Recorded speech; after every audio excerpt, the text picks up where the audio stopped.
अब देखना Coulomb's law पे और किस तरीके की प्रॉब्लम अपन को मिल सकती है।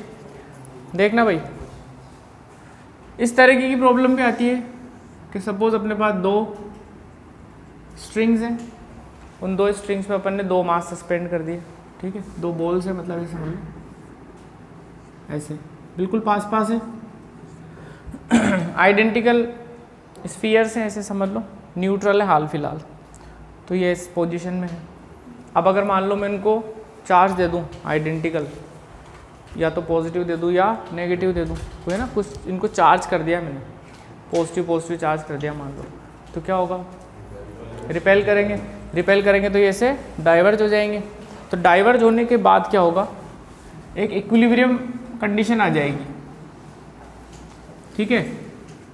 तो ये वाला चार्ज इधर चला गया, ये वाला इधर चला गया। समझ पा रहे हो क्या हो रहा है?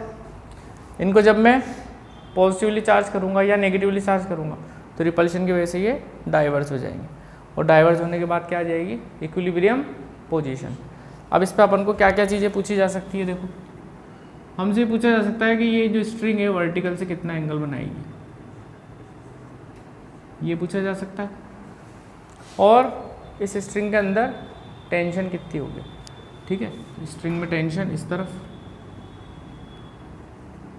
T, इसकी लेंथ मान लेते हैं अपन L।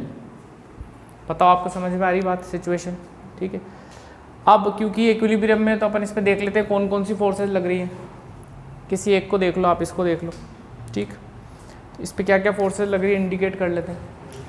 एक तो इस पे क्या लग रहा है, mg gravitational force, vertically downward, ठीक है। और इस पे क्या लग रहा है, ये वाला इसको रिपेल कर रहा है ना, तो एक इलेक्ट्रोस्टैटिक कोलम्बियन फोर्स लग रही है, एक इलेक्ट्रोस्टैटिक रिपल्शन लग रहा है इस तरफ, F इलेक्ट्रोस्टैटिक, ये वाला चार्ज इसको रिपेल कर रहा है, पॉजिटिव वाली, ठीक है। ये टेंशन हो ही गई। अब ये इक्विलिब्रियम में तो फोर्सेस कैसी होंगी, बैलेंस होंगी, ठीक है। तो अपन क्या कर रहे हैं यार बेटा, इस टी के कंपोनेंट करते हैं दो, तो देखो ज्योमेट्री से ये थीटा है, तो ये वाला एंगल भी कौन से एंगल है, अल्टरनेट इंटीरियर एंगल, इससे जेड बन रहा है, देखो ये दो पैरेलल है और ये ट्रांसवर्सल है, तो ये दोनों एंगल इक्वल होते हैं। अब इसके कर लो दो कंपोनेंट टी के, एक कंपोनेंट तो इधर आ जाएगा, जिधर एंगल बनता है ना थीटा, उधर कंपोनेंट कितना होता है, टी कोस, और फिर इसके परपेंडिकुलर ठीक इधर दूसरा टी साइन थीटा। अब यहाँ पर हमने फोर्सेस को रिजोल्व कर लिया। अब क्योंकि इक्विलिब्रियम में सब कुछ पूरा सिस्टम, तो फिर हम क्या बोल सकते हैं, ये वाली फोर्स और ये वाली फोर्स बैलेंस कर रही है, और ये दोनों भी बैलेंस कर रही हैं, यानी कि T sine theta must be equal to F electrostatic के Q1 Q2 bye are square हो जाएगा, ठीक है, और T cos theta must be equal to M G. ये अपनी इक्वेशन नंबर 1 और ये इक्वेशन नंबर 2। दोनों को डिवाइड कर दें, अगर डिवाइड 1/2, डिवाइड 1/2 क्या होगा, T sine theta by T cos theta is equal to F electrostatic by M G. T से टी गया, साइन बाय कोस क्या हो गया 10, तो tan theta is equal to F electrostatic by M G. Tan theta अगर इतना है तो थीटा निकाल सकते हैं, इन्वर्स की फॉर्म में लिख लो, tan inverse F E by M G. एक रिजल्ट तो अपना ही आ गया, ठीक है। वर्टिकल से इतने एंगल पे ये स्ट्रिंग आ जाएगी। आ गया आपके पास समझ में?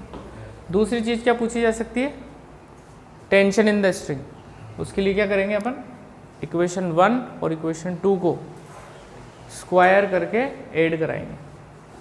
Square and add equation 1 and 2, square and add 1 and 2, square करके ऐड करना है। तो देखते हैं ये कितना हो जाएगा, T square sine square theta plus T square cos square theta